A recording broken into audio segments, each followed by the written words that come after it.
All right, today I wanted to talk about, my addiction to dating apps. Now, the reason why I want to talk about my addiction to dating apps is because I feel like a lot of guys who are on dating apps have the same addiction that I have, based off of how the app is set up. Whether or not you get a few matches to a lot of matches, the only people that I think who might not have this addiction is people who get no matches at all. And if you get no matches at all, you have a lot of things to work on your profile and on yourself to hopefully improve your matches and the amount of DMs you get. But ultimately, in the year 2026, these dating apps are not optimized to fit the user. They're more so optimized for maximum profit, and this is why I feel like my addiction for dating apps has even grown since the year 2021 2020, because it's now an intermediate reinforcement, basically meaning that sometimes you get rewarded and you keep having that hunger to go back into the app and get that reward, which oftentimes I find myself checking dating apps every 30 minutes when I get home, before I go to bed, whenever I wake up, just looking for a match on some, like, what the fuck am I doing with my life. Now, another thing is, recently I did buy Premium Black, just because it's like I do want more matches. I have nothing else to do.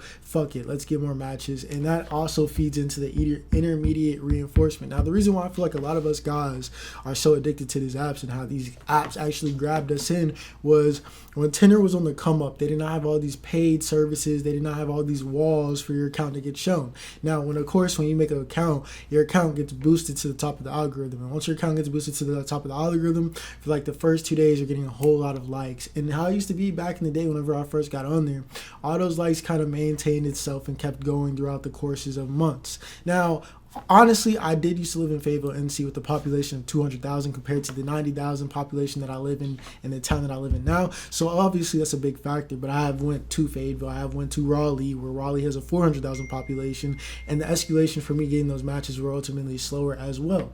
But basically, what Tinder used to do back in the day was they did not limit you as much as they do now. What they do now is, for one, you make the account. Once you make the account, you're going to make the account. You're going to be on the Tinder algorithm for just a little bit, for a day or two, and then once that day or two goes, they filter you completely out of the system unless you pay for a service, whether that be Tinder Gold or Tinder Platinum. Now, what they're going to do most likely is probably try and filter out you in the algorithm from time to time to make you want to buy these services, or just influx the amount of likes you see in queue to make you want to buy these services. Once you buy these services, right, you're going to buy the service. The influx of that service is going to go all the way up again, getting you back into this loop of intermediate reinforcement, because now you bought this service. Now your brain is going to be like, okay, I bought this service. Now I'm getting more matches. Now I'm getting more likes. Now I'm having more inflow of traffic coming in. Ultimately, what they're going to do is, after this little bit of traffic comes in, now they're going to filter you from the free version of the app, which was where you're getting filtered at a much slower rate. So they'll show your profile from time to time. I want to say, let's say on a month time span, right? You don't buy services. They're going to push your account out maybe once that month, maybe twice if you're really lucky. So that means, let's say you first get on Tinder, right? A month goes by, they might push your account out for the final week and then the first week that you get Tinder. If you get the paid services, they're going to push your account out a lot more within the week. So instead of the once or twice, they might push yourself out 4 times in a week for maybe a shorter duration. So let's say in a week, instead of pushing you for 1 day, they're going to push you for 2 days out that week, and then the next week, 2 days out that week. Because I have noticed there's always an influx of me getting matches from certain times throughout the week versus me getting none at all. And it's never where I just get one match. It's mostly an influx. And yes, you could say, oh, that's that Saturday, Sunday, or most users get on the app. No, it just happens too much for it to be a coincidence. Not only do I not believe it's a coincidence, I also believe Tinder is just in the ultimate business module where it makes sense to want to maximize their profits and do this to people. Now, ultimately, I found myself, even though we don't consider Instagram to be a dating app at all, or some people do, some people don't, I have actually been increasing my appeal on Instagram and trying to learn the ropes of Instagram and getting into the tunes of Instagram. And now I'm kind of getting even more addicted into Instagram versus all the other dating apps, because it's actually, I can go out of my way and there's no paid services to actually find women or get women on there. It's more so, you can either create a cool profile, an attractive profile to the women follow you first, or you can go out there and go on follow sprees and, let them see your profile once you follow them to get their attention. Either way you want to do it, I've basically been working on Instagram and maximizing my appeal with my profile picture with better highlights and just posting more sporadically. I used to only post like once every 2 months, once every 3 months, and something that's helped me, I'm about to give you boys a gem for the Instagram dating. Something that's really helped me a lot in Instagram is I take a video, right? I record a video of myself in good lighting, I look good, and I make the video 3 to 5 seconds. Now you're probably like, why do you make the video 3 to 5 seconds? And you want to do this over posting a selfie or a picture of you in the mirror. And the reason why you do this, if you are in the mirror, take a video.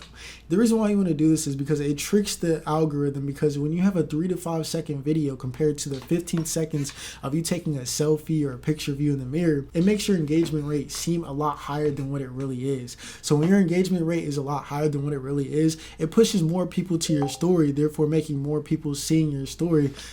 And then once more people see your story, therefore it makes your account seem more valuable than what it is, so you get more suggested to more women. And I feel like that's what's been happening to my Instagram account, because I said this in another video. I have still continued to get 1 follower per day. This shit is still going on, and I post once a week. I do this little video method, and then sometimes, I change it up. You don't always want to post videos of yourself. Sometimes you want to post things that you're doing, whether it be, out to eat, you with your friends, a dog, whatever the case may be. You got to switch it up from time to time. So what I would say is, if you want to boost your account to be seen more in the suggestions, for one, follow a large amount of women who are in a certain geographical location to where it automatically pops up. Post more, and then post these things on your story to get your engagement rate up, to make your account seem more suggestible in the suggestions. And then basically just make sure you have everything on your profiles, appealing to women. And then boom, followers are going to come in once a day, once a week, however often they come in. Now imagine if I get more better pictures on my post, on my story feed, right?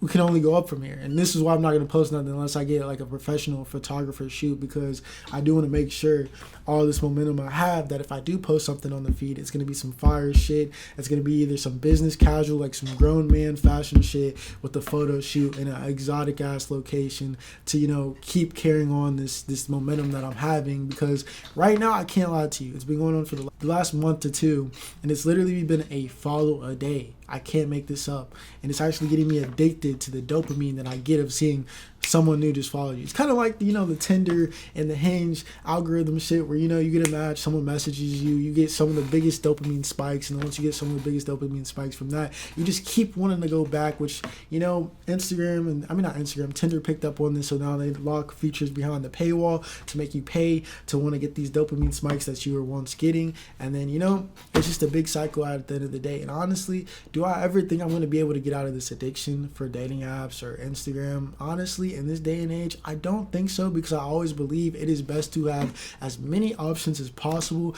when it comes to dating as a man in this world, just off the simple fact that women do the same exact thing, and they have it way easier than men to, just go out here. Women probably get, approached 5 times a day by niggas, or 5 niggas in their DMs, whatever the case may be. So you got to run this volume just to compete and actually have, quality options and good options in your life to make your life better and not be a lonely man out here.